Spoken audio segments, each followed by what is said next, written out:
Ya, puji Tuhan. Saya percaya kita sudah siap untuk dengar firman Tuhan pada saat ini. Amin. Haleluya. Bilang kananmu, kirimu, kamu pasti diberkati. Kamu pasti diberkati. Bilang kamu juga. Ya, puji Tuhan. Ya, tamu kemarin bicara tentang dia baca dalam 2 Tawarik 20 ayat 1 sampai 3. Saya akan baca kembali ayat ini dalam versi yang paruh, maksudnya firman Tuhan yang saya sampaikan topiknya agak berbeda, saudara ya. 2 Tawarik 20. Saudara perhatikan, saya baca ya. Mulai ayat 1. Kemenangan atas Moab dan Amon, akhir pemerintahan Yosafat. 2 Tawarik 20 mulai ayat 1. Setelah itu Bani Moab dan Bani Amon datang berperang melawan Yosafat bersama-sama sepasukan orang Meuni. Datanglah orang memberitahukan Yosafat, suatu laskar yang besar datang dari seberang laut Asin, dari Edom menyerang tuanku. Sekarang mereka ada di Haseson Tamar, yakni En-Gedi. Yosafat menjadi takut, lalu ia mengambil keputusan untuk mencari Tuhan. Ia menyerukan kepada seluruh Yehuda supaya berpuasa, dan Yehuda berkumpul untuk meminta pertolongan daripada Tuhan. Mereka datang dari semua kota di Yehuda untuk mencari Tuhan. Lalu Yosafat berdiri di tengah-tengah jemaat Yehuda dan Yerusalem di rumah Tuhan di muka pelataran yang baru dan berkata, "Ya Tuhan Allah nenek moyang kami, bukankah Engkau Allah di dalam surga? Bukankah Engkau memerintah atas segenap kerajaan bangsa? Kuasa dan keperkasaan ada di dalam tangan-Mu, sehingga tidak ada orang yang dapat bertahan melawan Engkau. Bukankah Engkau Allah kami yang menghalau penduduk tanah ini dari depan umat-Mu Israel dan memberikannya kepada keturunan Abraham, sahabat-Mu itu, untuk selama-lamanya? Lalu mereka mendiami tanah ini dan mendirikan bagi-Mu tempat kudus untuk nama-Mu.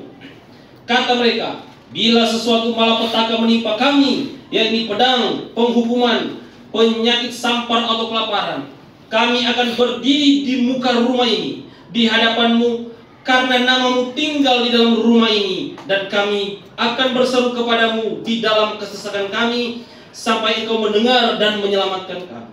Sekarang lihatlah Bani Amon dan Moab dan orang-orang dari pegunungan Seir ini. Ketika orang-orang Israel datang dari tanah Mesir, Engkau melarang mereka memasuki negerinya. Oleh sebab itu mereka menjauhinya dan tidak memusnahkannya. Lihatlah, sebagai pembalasan mereka datang mengusir kami dari tanah milik yang telah Engkau wariskan kepada kami. Ya Allah kami, tidakkah Engkau menghukum mereka? Karena kami tidak mempunyai kekuatan untuk menghadapi laskar yang besar ini yang datang menyerang kami. Kami tidak tahu apa yang harus kami lakukan, tetapi mata kami tertuju kepada-Mu. Saya beri judul sederhana pada saat ini, menang dalam peperangan hidup. Bilang dengan keras, menang dalam peperangan hidup. Ya, saudara-saudara yang dikasihi Tuhan, dari ayat ini kita temukan bahwa bagaimana kesetiaan Tuhan buat orang pilihannya, buat orang yang mengasihi Tuhan. Dan saya percaya lewat pembacaan ini, berkat yang ada di sini yang dialami oleh Yosafat dan bangsanya, kita alami berkat itu. Nah, saudara-saudara, saudara perhatikan dari ayat yang saya baca ini ada 3 hal tentang masalah yang kita hadapi. Ya. Kita semua tidak mau ada masalah. Bahkan kita menghindari itu, bukan? Tapi saudara, namanya kita hidup di dunia ini, masalah itu sudah menjadi bagian hidup kita. Ya. Nah, kita harus pahami ada 3 hal tentang masalah yang kita hadapi, yang dihadapi oleh Yosafat ini. Nah, yang pertama saudara-saudara, tentang masalah hidup ini, pertama begini, makin diangkat oleh Tuhan atau makin diberkati oleh Tuhan, makin berat juga peperangan. Makin berat juga apa saudara, tantangan hidup. Saudara, pohon makin tinggi, makin besar, dia makin besar hadapi apa itu? Angin. Sama, kita kalau semakin diangkat Tuhan, diberkati oleh Tuhan, dipercayakan banyak hal, tanggung jawab di situ banyak, tantangan di situ banyak. Yosafat ini ketika diangkat, dipercayakan menjadi seorang raja yang besar, raja yang hebat, raja yang luar biasa, dengan segala kemasyurannya, dengan segala kekayaannya, dengan segala yang dia punya miliki, itu tidak luput dari yang namanya persoalan. Dia sudah diberkati loh. Ya, semakin diberkati Tuhan, tantangannya buah. Makanya hati-hati kalau diberkati oleh Tuhan, diangkat tinggi oleh Tuhan, itu jaga hatimu, jaga pikiranmu, jaga bicara. Karena biasa kalau kita masih di bawah, rasa hormat kita luar biasa. Kok gembala, puji Tuhan. Sama orang kantor, sama tetangga, rendah hati sekali, selamat pagi. Shalom. Tapi kalau sudah mulai diangkat, sudah mulai jabatan ini, sudah tidak makan lagi di mana, di emperan jalan, sudah kelas-kelas restoran, sudah mulai bicaranya, jalannya sudah mulai lagi bicara, siapa lo? Sudah berubah bicaranya, karena sudah punya begini, sudah punya jabatan. Teman-teman kita yang dulu sekampung, kita kacang lupa apa? Kulit. Teman-teman kita sudah apa? Levelnya sudah tinggi. Hati-hati dengan berkat. Jangan sampai berkat sudah terlalu banyak. Bapak-bapak, berkat sudah banyak, sudah jarang pulang rumah. Ibu-ibu sudah banyak berkat. Kuku berwarna-warni, merah, kuning, biru, rambut seperti candi Borobudur, lipstick merah merona, branded semua yang digandeng sini, di tangan sini, kan branded semua. Sibuk arisan, macam-macam. Tidak salah dengan sudah diberkati. Sarapan pagi Singapura, makan siang Paris, makan malam Madrid. Waduh, nggak salah, itu berkat. Tapi hati-hati, tidak selamanya berkat itu mendekatkan engkau dengan Tuhan. Tapi kalau engkau diberkati, tetap jaga hati, tetap rendah hati, jaga bicaramu, jaga sikapmu, tetap mengasihi Tuhan. Nah, kembali saudara, makin diangkat, makin berat peperangannya. Ya, Yosafat ketika Tuhan angkat, tanggung jawabnya berat loh, saudara. Kalau kita masih jomblo, jomblowati, tanggung jawab itu kan belum terlalu berat, betul nggak?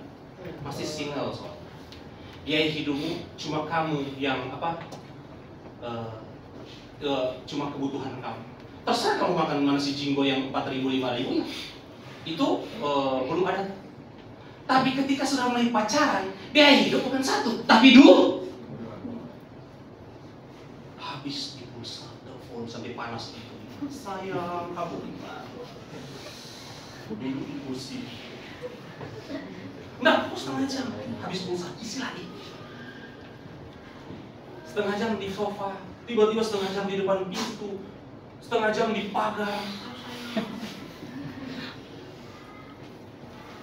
Biar di Nusa Dua, pacar di penyeberangan Gilimanuk, no problem. Beli bensin, biar lagi Pertamax, nggak masalah. Sudah dua biaya. Tapi kalau sudah married, di sini bagaimana kontrakan, bagaimana kos-kosan. Belum lagi kalau pasanganmu sudah begini, sudah 3 biaya hidup di situ. Setelah lahir, kamu siang jadi malam jadi siang, nggak tidur jaga. Belum sakitnya, belum bawa ke puskesmas, belum ke apotek beli obat, belum sekolahnya, sudah ada biaya. Baru 1 anak. Belum kalau dia sudah 2 anak, sudah 4 biaya hidup. Belum sekolahnya, belum bayar ini, belum bayar itu. Belum kalau 3 anak, belum kalau 4 anak, 5 anak, 1 plus. Nggak masalah, banyak anak banyak. kata dulu. Kalau sekarang ya mikir, ya terserah mau saya dulu ya pikir 2 anak cukup. Tuhan kasih 3. Semakin dipercayakan banyak, semakin diberkati, tanggung jawabnya ya, saudara. Jadi perhatikan, saudara. Ya, hidup ini kalau engkau diberkati, engkau dipercaya banyak, ingat tetap mengasihi Tuhan, tetap datang kepada Tuhan, jangan tinggalkan Dia. Amin. Yang kedua soal tentang masalah hidup. Yang kedua begini, kita hadapi masalah itu terkadang saudara-saudara, itu karena pertama salah kita sendiri. Ya. Sudah tahu-tahu gini, saudara, babi guling itu enak. Pokoknya yang B2 itu. Kau makan Senin B2, Selasa kau makan B2, Rabu kau makan B2. Terus kau tambah dengan daging-daging itu sop kaki kambing. Terus apa lagi? Asam urat, kolesterol, darah tinggi. Tuhan bilang di Amsal itu kalau kamu makan itu taruh pisau di sini, taruh pisau. Maksudnya gini, yang kita konsumsi itu harus kita bijak. Ya. Jangan sudah kalau RW kau wajar terus itu, B2 kau hajar terus. Ayah, kenapa kok saya mau pingsan yang pening-pening? Itu salah sendiri. Ya ada buah, ada sayur. Saya pun begitu. Istri saya mati-mati. Kalau kami pendeta-pendeta ketemu, apalagi kalau pendeta orang timur, ya orang di daerah saya Manado, itu ada babi pica di situ, ada RW di situ. Istri apa? Yang banyak-banyak. Nah, saudara, kesalahan kita sendiri. Kedua, saudara kalau bawa motor, pakai helm. Jangan lampu merah kita terus. Langsung polisi, polisi panggil, sini. Apalagi polisi sekarang kan, waduh, langsung keluar ini, lolos, ngebut kita. Akhirnya apa? Salto, salah sendiri. Hati-hati. Dan banyak lagi, kita bergaul di komunitas yang bukan takut akan Tuhan. Waduh, dia itu pemabuk di situ. Akhirnya kamu yang rohani jadi duniawi, jadi pemabuk. Dan macam-macam. Atau juga begini. Nah, orang tua kita mungkin ya, ini mungkin. Dia korup, akhirnya kita ini anak yang kena imbasnya. Ya, kesalahan dari kita sendiri atau bos kita atau orang di kantor yang menipu bisnis kita, yang menyakiti kita, itu sumber-sumber permasalahan itu ada. Atau saudara itu tuh kena santet di guna-gunanya. Tapi saya mau beritahu satu hal. Kalau kita hidup benar dengan Tuhan, hidup dalam pertobatan, kesungguhan, benar dengan Tuhan, Tuhan akan ubah semua yang saya bilang tadi, sumber-sumber permasalahan hidup kita, orang tua atau siapapun itu, kutuk diubah jadi berkat. Amin. Persoalan hidup dibukakan jalan buat saya dan saudara. Ya, itu sumber-sumber permasalahan. Ketiga, saudara-saudara, yang saya catat di sini, masalah itu datang tanpa kita duga.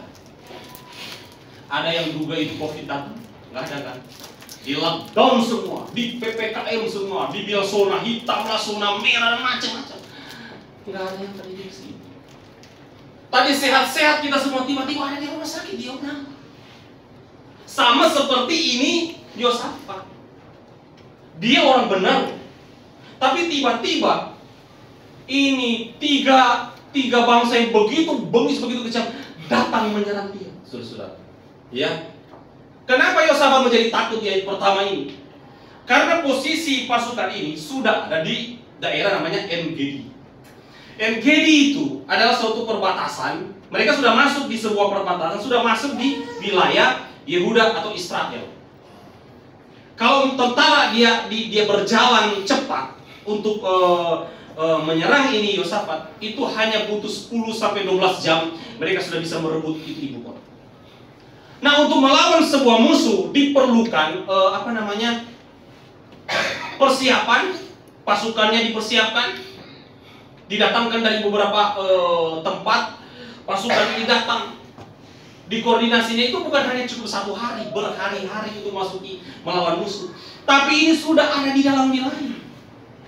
Coba, sekelas raja, sekelas Yosafat yang pintar berperang, itu pun gemetar, itu pun ketakutan. Jadi Bapak Ibu, masalah itu terkadang datang, kita tidak duga, kita nggak undang. Nggak ada kita, oh saya siap-siap dulu ya, masalah engkau boleh datang. No. Masalah datang 1, belum selesai, datang 2, datang 3, datang. Tapi saudara-saudara yang dikasihi Tuhan, saya lihat di sini ada 3 poin. Bagaimana Yosafat ini bisa menghadapi peperangan itu dan dia melihat kemenangan besar. Ya, 3 poin saya singkat saja di sini. Coba saudara lihat 2 Tawari 20 ayat 6 dan 7. Berkata begini. Dan berkata, ya Tuhan Allah nenek moyang kami, bukankah engkau ada Allah di dalam surga? Bukankah engkau memerintah atas segala kerajaan bangsa? Kuasa dan keperkasaan ada di dalam tanganmu, sehingga tidak ada orang yang dapat bertahan melawan engkau. Bukankah engkau Allah kami yang menghalau penduduk tanah ini dari depan umat Israel? Dari depan umat Israel, dan memberikannya kepada keturunan Abraham, sahabatmu itu, untuk selama-lamanya. Apa respon reaksi Yosafat ketika ini bangsa yang kejam itu sudah ada di daerah dia? Nah, yang pertama saudara-saudara, di dalam doa Yosafat menaruh fokus. Nah, fokusnya itu benar. Fokusnya itu benar maksudnya apa? Coba saudara perhatikan ayat yang saya baca tadi. Yosafat, apa saudara di catatan sini saya coba catat dengan catatan tangan.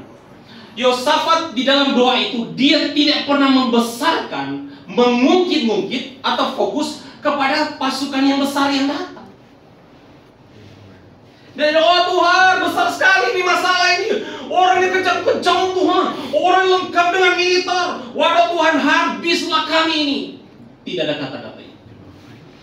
Yang dia bilang itu di dalam doa itu cuma apa? Hanya membesarkan Tuhan saja. Perhatikan ini. Yang dia bilang di dalam doa, Tuhan engkaulah yang besar, engkaulah pencipta langit dan bumi, engkaulah yang berkuasa menuntun kami dari waktu kami diperbudak di tanah Mesir masuk sampai di tanah ini hanya karena kuasa dan anugerah. Yang pertama menghadapi peperangan, menghadapi masalah, apa saudara-saudara reaksimu? Besarkan nama, bukan besarkan masalahmu. Kita orang percaya harus ada di titik ini. Kalau masalah datang di Allah, mati saya ini. Ditanya sama Pak Gembala, Ibu Gembala, teman-teman ini, gimana Pak, Bu? Aduh Pak, Bu, aduh payah, sepi. Aduh bosnya, wih, mana sih bosnya itu? Pelit dah, minta tolong, nggak cair. Aduh, saya sudah ke apotek, saya sudah ke dokter spesialis ini, spesialis A, B, C, D. Aduh, tapi saya masih begini. Aduh, Pak, aduh, kasihan sekali di saya ini. Hei, stop kata-kata itu. Gimana anak-anak sekolahnya? Wah, bandel sekali anak saya, Pak. Aduh, nakalnya.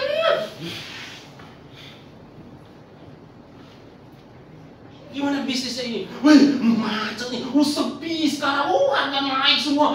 Bensin naik lagi sekarang. Sembako naik lagi sekarang. Macam-macam.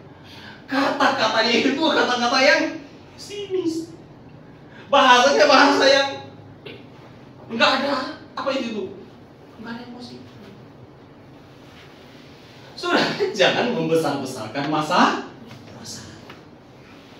Jangan besar-besarkan mas. Besarkan saja Tuhan. Kalau lagi sepi bawa puji Tuhan, pasti besok Tuhan pasti berkati.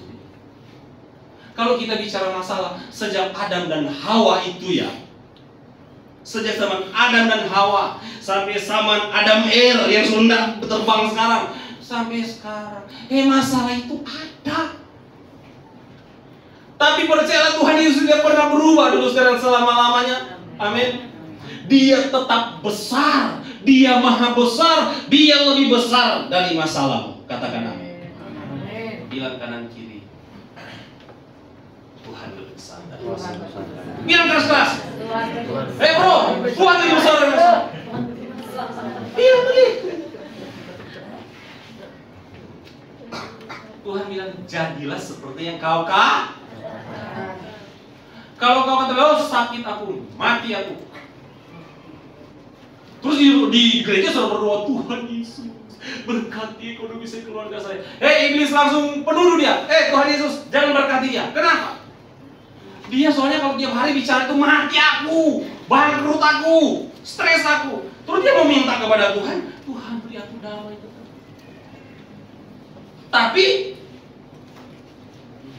kata-katanya tidak yang nekat. Jomblo-jomblo kalau cowokmu tinggalkan yang kau kecintai, aduh, terasa kalau berdua itu, dunia milik berdua, yang lain ngontrak. Dia tinggalkan kamu, bilang goodbye, dadah. Dan kau udah stres, ambil tali ikat di pintu, terus saudara apa? Bodoh sekali. Bilang goodbye. Di dalam Tuhan ada masa depan. Amin. Amin. Pekerjaanmu apapun tertutup di A, tertutup di B. Tuhan sanggup, Dia akan membuat jalan. Amin. Amin. Ayo, kita apapun yang terjadi sekarang di keluargamu, coba kita belajar perkataan Tuhan lebih besar. Amin. Tuhan lebih besar dari masalah. Tuhan lebih besar dari apa yang sedang ku alami saat ini. Hari ini lagu itu, saya diberkati dengan lagu itu. Walaupun Tuhan belum menjawab doa, walaupun ada duri dalam daging. Maksud duri dalam daging itu gini, ada sesuatu yang ada di dalam tubuhmu gini, menyakit, belum sembuh, atau ekonomimu sudah kau usahakan selama ini, tapi kok belum ada yang maju. Kamu tetap mengucap syukur.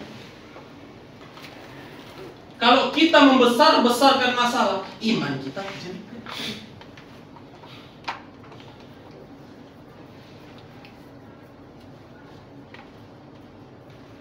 Ketika kau keluar rumah, melangkah, saya akan bekerja, saya percaya Tuhan saya besar akan menyertai saya. Amin. Di dalam doa-doamu, rumah tanggamu, suamimu doakan istrimu, istrimu doakan suamimu, doakan anakmu, bilang Tuhan kami punya Tuhan yang besar. Dahsyat. Anak-anak muda bilang Tuhan saya Tuhan yang besar, yang memiliki masa depan buat saya. Amin. Amin. Yang poin yang kedua, ini poin yang terakhir ya. Masih banyak ternyata ini. Catatan. Saya tulis dengan tangan. Ternyata satu, dua, empat. Terserahlah, yang penting. Ada janjian di sini? Ada yang janjian? Udah ada ya? Apa-apa biar lama, nggak apa-apa. Nah, saudara-saudara, yang kedua, saudara, bagaimana Yosafat menghadapi laskar yang besar itu dan mengalami kemenangan yang luar biasa. 2 Tawarik 20 ayat 15-16. Saya baca. Ayat mulai 14. Setelah ia sampai kepada raja, bertanyalah raja kepadanya. Salah. 2 Tawarik 20 ayat mulai yang 14. Lalu Yahasiel bin Sakaria bin Benaya bin Matanya, seorang Lewi dari Bani Asaf, dihinggapi roh Tuhan di tengah-tengah jemaat dan berseru, camkanlah hai seluruh Yehuda dan penduduk Yerusalem dan tuanku Raja Yosafat. Beginilah firman Tuhan kepadamu, janganlah kamu takut dan terkejut karena laskar yang besar ini, sebab bukan kamu yang akan berperang melainkan Allah. Besok haruslah kamu turun menyerang mereka. Mereka akan mendaki ke pendakian Sis, dan kamu akan mendapati mereka di ujung lembah, di muka padang gurun Yeruel. Dalam peperangan ini tidak usah kamu bertempur, hai Yehuda dan Yerusalem. tinggallah berdiri di tempatmu dan lihatlah bagaimana Tuhan memberikan kemenangan kepadamu. Janganlah kamu takut dan terkejut, majulah besok menghadapi mereka, Tuhan akan menyertai. Yang kedua adalah lakukan peperangan yang bisa kamu lawan yang bisa kamu lawan. Dalam peperangan, berperanglah dengan apa? Dengan apa yang ada kepadamu. Soalnya di sini Tuhan bilang kepada lewat seorang nabi, itu dia bilang ke Yosafat, Tuhan akan berperang ganti kamu. Kamu dan berdiri berdiam saja katanya. Berarti kan kalau logika kita berkata kita diam-diam saja, berarti makan-makan tidur saja, santai-santai saja. Toh nanti Tuhan akan berperang selesai masalah. Bukan begitu. Maksudnya begini. Saudara, kalau tantangan masalah itu yang datang di dalam hidup kita itu lebih besar dari kekuatan kita.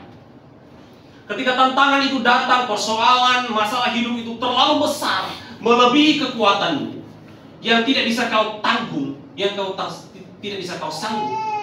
Sebenarnya peperangan itu adalah peperangan miliknya Tuhan. Coba perhatikan. Kalau ada masalah yang besar seperti ini kau tidak bisa tanggung, sebenarnya Tuhan itu juga bagiannya Tuhan. Bukan cuma kamu yang berperang. Kita ini terbatas. Kita sudah melakukan A, lakukan B, sudah berupaya mungkin untuk menstabilkan ekonomimu, untuk menstabilkan usahamu, atau apapun itu. Tapi kok belum kau mampu.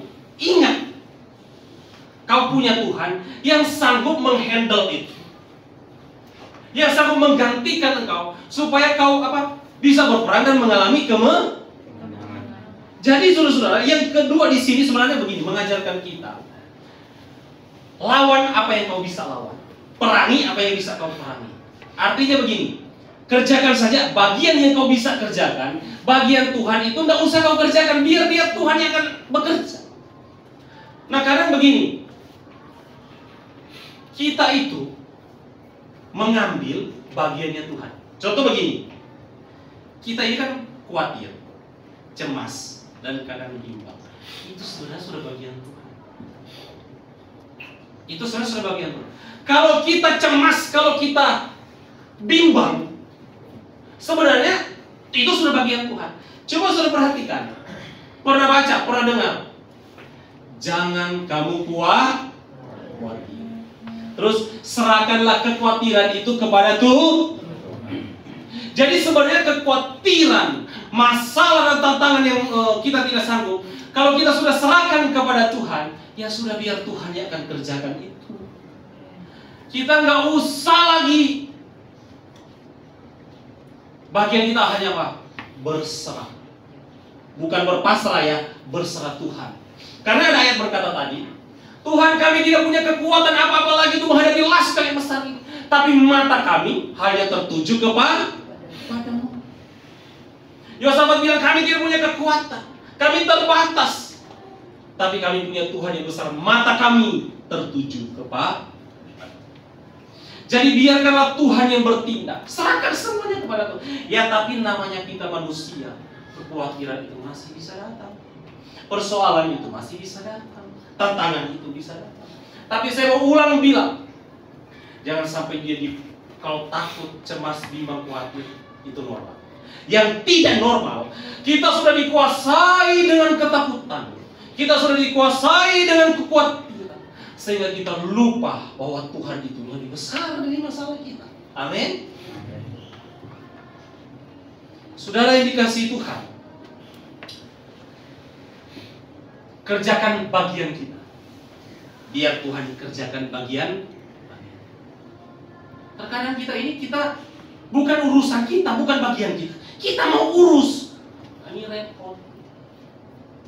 Urus aja bagian kita, misalnya keluarga kita benar, keluarga kita masih berkenan di hadapan Tuhan. Kita nggak usah urus urusan yang lain. Kita kan terkenal sekali, Indonesia itu terkenal dengan sekali yang namanya kepo. Tahu kepo? Tetangga punya urusan, maunya kita tahu. Ya, urusan orang maunya kita tahu. Itu ibu dia belanja di mana? Itu bapak ibu itu dia belanja di mall pinggir jalan Marlboro jam 6 sudah buka kanan kiri itu baju-baju bekas itu. Kita kepo sekali. Oh ini puji Tuhan, terima kasih ya dikasih sama jemaat baru ini waktu saya ulang tahun ya. Tapi yang lain ini, celana yang lain itu, Pak, Bu, saya beli di sini. Kalau tetangga mau beli di situ, susah kepo. Di situ juga branded, saudara. Banyak barang lebih murah, lebih mahal, lebih bagus dari mall. Cuma beda kan kalau mall kan dan toko itu baru kan. Nggak usah kita kepo. Saudara lihat masuk jemaat masuk, tadinya dia rambutnya dia cat kuning, tiba-tiba jadi biru. Nggak usah saudara kepo. Soalnya ibu-ibu itu dia pakai hak tinggi terus jalannya di mana di lantainya bunyi saudara nggak usah kepo. Paling murah.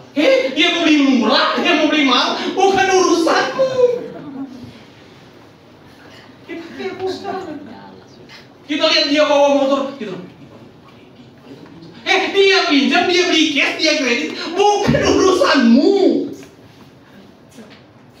Itu bapak kerjakan dimanapun, dia kerjakan di mana, dia kan Gojek kah, dia kerjakan di bangunan kah, kuliah atau apapun, itu urusan, tidak usahlah kita. Uruslah diri, tidak usah kepo. Dia beli televisi 20 inch, Pak, beli dong Pak yang 35 inch. Dia beli HP yang mana? 2 juta, beli dulu yang 5 juta. Kepo sekali. Saudara mau tinggal di kos-kosan, saudara yang beli rumah kontrak, saudara mau tinggal di rumah yang saudara beli sendiri, saudara mau bawa kendaraan punya milik sendiri atau apapun, ya disyukuri. Tidak usah lihat kanan kiri, ya. Apalagi kita lihat kekurangan-kekurangan. Saudara, tidak usah kepo. Bilang kanan kiri, jangan kepo. Biar kamu juga jangan kepo. Tuhan sudah taruh bagian kita masing-masing. Amin. Tuhan sudah taruh. Dan syukuri itu dan kerjakan itu. Apa yang Tuhan sudah percayakan, dimanapun kau tempati, apapun yang kau miliki, syukuri. Tidak usah kau bandingkan. Kok saya kok begini ya, kok dia begini. Tidak usah. Oh Tuhan kan melihat hati. Apa yang Tuhan percayakan, kalau kau setia, kau ikut Tuhan, pasti ada pelipat ganda, pasti ada penambahan. Berjalan. Sudah tahu, 5 roti 2 ikan mampu mengenyangkan berapa? 5.000 kecil, tapi diurus, dikerjakan dengan baik. Apa itu Tuhan sudah kasih. Saya tahu tongkat Musa hanya tongkat biasa, tapi itu bisa membelah laut Tebraun kan? Dan orang Israel 2-3 juta orang itu berjalan di laut yang terbelah itu luar biasa. Daud punya umpan hanya kecil, tapi itu ketika dia putar kena di Goliat punya dahi, Goliat yang raksasa yang ditakuti itu.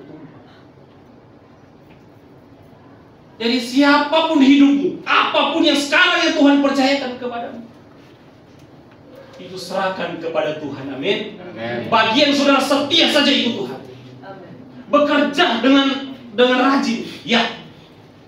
Mau lembur pun no problem. Karena orang diberkati orang yang rajin. Kalau saudara tidur bangun jam 10, makan tidur lagi, nggak kerja. Saudara orang Kristen, saudara orang percaya. Tapi di gereja saudara minta Tuhan berkati saya. Nah, betul. Kerja saja yang apa jadi bagian yang Tuhan percayakan. Lebih dari itu serahkan kepada Tuhan. Amin. Tuhan pasti berkati. Tuhan pasti bekerja menolong hidup saya. Tuhan tahu. Dia tahu isi hatimu. Nah, yang datang. Saya tak bisa melihat dari wajah-wajahmu saudara. Saya tidak tahu. Tapi Tuhan tahu. Sampai isi dompetmu pun Tuhan tahu. Isi dompetmu Tuhan tahu. Ini sudah nggak tahu kan isinya. Ada apa enggak? Kalaupun ada banyaknya sedikit kan sudah nggak tahu. Ya cuma istri mungkin yang tahu. Tapi lebih dari itu Tuhan yang tahu. Tuhan lihat dari surga, kosong itu dompet. Nah, saudara, mari hidup kita bagian bekerja setia sama Tuhan, layani Dia, kerjakan saja banyak Tuhan percaya. Nanti step by step Tuhan berkati lebih lagi. Amin. Yang paling terakhir, ini paling terakhir, poin yang paling terakhir. 2 Tawarik 20 mulai ayat 18. Lalu berlututlah Yehosafat dengan mukanya ke tanah. Seluruh Yehuda dan penduduk Yerusalem pun sujud di hadapan Tuhan dan menyembah kepadanya. 19. Kemudian orang Lewi dari Bani Kehat dan Bani Korah bangkit berdiri untuk menyanyikan puji-pujian bagi Tuhan Allah Israel dengan suara yang sangat nyaring. Keesokan harinya pagi-pagi mereka maju menuju padang gurun Tekoa. Mau berperang ini. Tuhan sudah suruh berperang, maju. Ketika mereka hendak berangkat, berdirilah Yehosafat dan berkata, dengar hai Yehuda, penduduk Yerusalem. Jadi mau berperang, tentara dengan rakyat. Bapak-bapak, ibu-ibu, oma-oma, atau boleh pegang cangkul kah, pedang kah, sapu, pegang sama anak-anak mau berperang. Coba lihat. Dengar hai Yehuda dan penduduk Yerusalem, percayalah kepada Tuhan Allahmu, dan kamu akan tetap teguh. Percayalah kepada nabi-nabinya dan kamu akan berhasil. Setelah ia berundi dengan rakyat, ia mengangkat orang-orang yang akan menyanyi nyanyian untuk Tuhan dan memuji Tuhan dalam pakaian kudus yang semarak pada waktu mereka keluar di muka orang-orang bersenjata sambil berkata, nyanyikanlah nyanyian syukur bagi Tuhan, bahwasanya untuk selama-lamanya kasih setia. Bagaimana menghadapi sebuah peperangan? Yang ketiga, saudara, saya catat di sini, pujian dan penyembahan adalah senjata terbaik. Senjata terbaik saya, senjata terbaik. Bagaimana mungkin mau menghadapi laskar yang begitu besar seperti pasir di tepi laut banyaknya, tidak terhitung. Terus orang Yehosafat memerintahkan pasukannya, seharusnya siapkan panah, siapkan pedang, siapkan tombak, alat-alat militer di kala itu untuk berhadapan. Tapi Tuhan bilang, ya Yehosafat, kamu berdiri saja dan nyanyikanlah nyanyian dan pujian. Coba. Ternyata menghadapi masalah, salah satu senjata untuk kita menang, nyanyikan nyanyian dan puji. Kalau saudara susah, saudara berduka, saudara sulit, saudara khawatir, bernyanyi nyanyian pujian, nyanyian rohani, bukan nyanyian duniawi.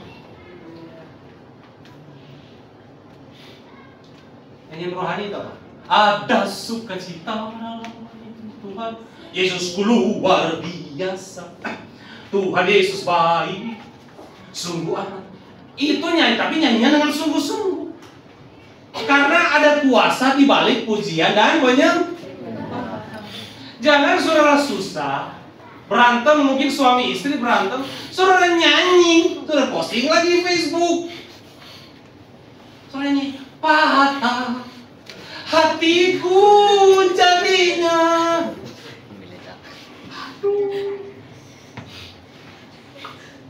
Apalagi nyanyi yang sering? Coba. Hah? Pulangkan saja aku pada ibu atau ayah. Bukan itu nyanyiannya. Terus nyanyi rumput tetangga. Terus ada lagi nyanyi, selamat hidup kekasih gelapku. Memang saudara-saudara, untuk kalau kita cuma nyanyi gitu ya sepertinya. Tapi kalau kita sudah menjiwai, aduh. Kalau ada masalah, jangan nyanyi lagu patah hati, jangan nyanyi lagu putus cinta. Saudara ambil gitar lah, saudara ambil kentong kosong lah, terus saudara pakai taruh di Facebook, di status. Nyanyi saja, Tuhan Yesus baik, sungguh amat baik. Amin. Bilang kanan kiri, lihat matanya, lihat mukanya. Kalau ada masalah, nyanyi itu, nyanyi saja. Bilang begitu. Memuji Tuhan. Bilang kamu suka, jangan cuma ngomong. Jangan dari pagi sampai malam, menjelang pagi, saudara putar radio tape apa di HP itu. Lagu tembang kenangan yang patah-patah hati, yang penuh dengan permasalahan hidup. Aduh. Putarlah lagu. Hanya dekat Allahku. Kan gitu. Atau nyanyi pujian-pujian Yesus jawaban dalam hidup. Tuhan hadir, hadirlah Tuhan hadir. Suasana surga turun menjamah dan memberkati. Ada kelegaan dalam hidup. Amin. Amin. Ya, Tuhan merancangkan kita saudara-saudara itu bukan hanya kemenangan, tapi lebih dari pemenang. Lebih dari pemenang. Tapi memang harus lewati proses, melewati ujian. Selalu bilang, oh pendeta gampang sekali ngomong begitu. Hei, kami juga pendeta alami proses hidup. Kalau di tengah keluargamu adalah alami proses hidup, ekonomi, kesehatan, apapun itu, belajar untuk bersyukur, belajar untuk bersuka cita. Hadapi, jangan lari dari masalah, karena Tuhan ada bersama-sama dengan kita. Karena Tuhan kita lebih besar dari setiap masalah. Amin. Katakan Tuhanku besar. Jangan nyanyi Tuhanku besar. Dia ajaib. Dia sumber segala berkat. Amin. Beri tepuk tangan buat Tuhan Yesus. Kali ini kita tutup mata.